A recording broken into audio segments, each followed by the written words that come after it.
Good morning, John. Regardless of whether John Green's brother is the correct honorific for me, I will point you to my longest held job on my LinkedIn, younger brother at Vlogbrothers. Being a professional brother, I'm just going to say it kicks ass. It's great. There is perhaps no job I would prefer. So John, I'm also going to take next week off, which means that this is our last video of the year, and that means at least two things. First, my 2026 predictions, and second, the NERDFIGHTERIA census is here. I just uploaded the analysis of the last NERDFIGHTERIA census on Hank's channel, finally. And it is fascinating because so much has changed in not a lot of time, but what will be even more fascinating is seeing what is in the 2025 census right now, which you can go, there's a link in the description, and fill out. And if you can, I will just let you know why I think this is important. It helps us understand what we should be doing with this community, what people are excited by, and also like we're making decisions right now about how we're going to orient our efforts next year and what people are worried about and what we can do better. Sometimes people will ask me how we have managed to have such long careers on YouTube, and I honestly think this is a huge part of it. We are not and have never just been making stuff for people. We are doing stuff with people, and having this system for keeping a handle on that is extremely valuable. I did say that was the second thing, but that's pretty much everything to do with the census, so I guess that was the first thing, and now we're going to do the first thing second.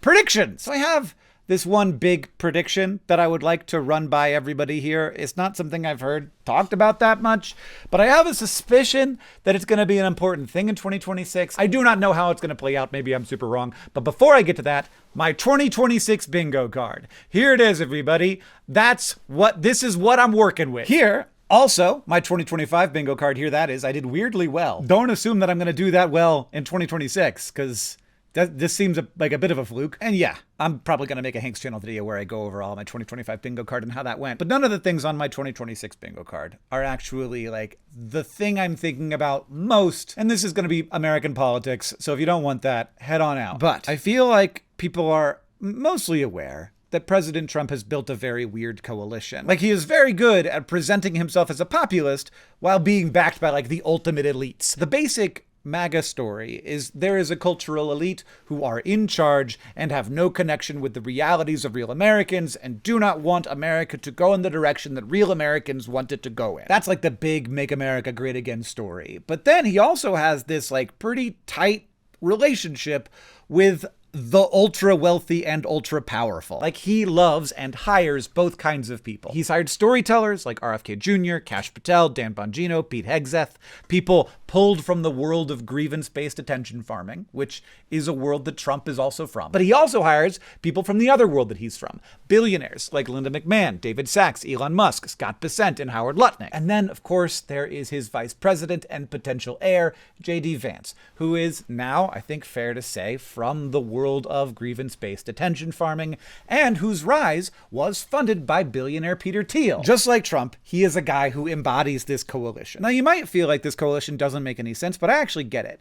It is a powerful coalition, and I think there is a way that it works. Like, the linchpin is Trump, who is saying, yes, I'm greedy. Yes, I'm a mean guy, but I am greedy and mean for you, the average guy. And so are all my greedy friends. I control them, and I make them work for you. But now that we've gone through all of that, here's where my prediction comes in. What if there were a big new force in society that one side really loved and the other side really hated? I feel like there's a pretty good chance that artificial intelligence does a lot of damage to this coalition. AI is like a lot of things, but like AI data centers, which AI companies really want to build a tremendous number of, they're basically giant boxes that eat jobs, concentrate capital, and replace labor with infrastructure. But maybe that's okay, because they make billionaires richer while raising your power bills. One thing I know from having thought for 15 seconds about every other technological revolution ever is that making human labor irrelevant, or at the very least less valuable, is like not a populist vibe. So 2026 could contain a couple of things. One, it might contain the popping of the AI bubble that will take a substantial amount of the economy down with it. In that world, the government should probably intervene in some way, and certainly the oligarchy side of Trump's coalition will want him to not let everything crash down, and maybe that will even be the right thing to do. After all, economic collapses are very bad. But tossing a bunch of taxpayer money off to the billionaires who wagered the entire economy on their guess about technological determinism always working does seem like it would be hard to do from a populist base. So I think that the discourse part of Trump's coalition does not have any reason to like AI. Like, the average person kind of doesn't like the idea of the giant box that eats jobs while making billionaires richer and raising your power bills, even if it does give them some fake videos to like on Instagram Reels. To me, it already feels like the discourse has largely turned on AI. Like, of course, I only see one corner of the discourse, but that makes a certain amount of sense, right?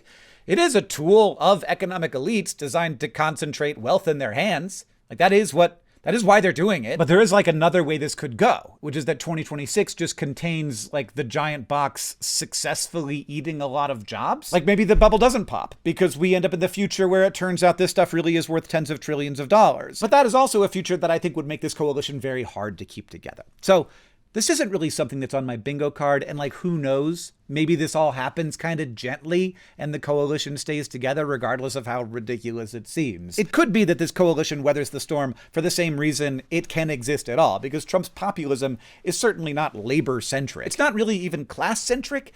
It's more partisan-centric and also status-centric. A lot of people feel like they have been disrespected and they've picked their guy, and to some extent that's that. But it seems to me like this only ever really holds up unless and until people start to suffer some consequences.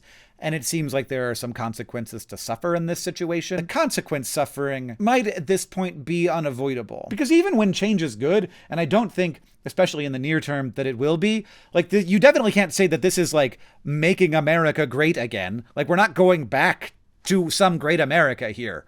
This is a new America we're headed into. If the AI people are right, this is not an again. We're going to a new place. Or not. Of course, this all only matters if AI actually shows up in people's lives in a way that they feel. And it is possible that that doesn't happen. I don't know how, but it is possible. There have been other big forces that have been mostly invisible. Enterprise software, enormously consequential, politically, no one thinks about it in a political lens. But it doesn't feel like that's where AI is. AI already feels that it has been sucked into the discourse, and there it will remain. And so much value has already been dumped into it that if a bubble pops here, I think the consequences will be feelable. Now, of course, as with any prediction, it's a terribly risky thing to do, because if you get it wrong, everybody's like, haha, you got that wrong. And if you get it right, everybody's like, well, of course that was going to happen. It's obvious when it actually happens. But I decided to do it anyway. Everybody, there's a link to the census in the description. Click on it, go fill it out. It won't take that long, probably maybe 20 minutes. It is very helpful. And also looking forward to seeing people's comments on what they think about my little analysis here. John, I'll see you on Tuesday.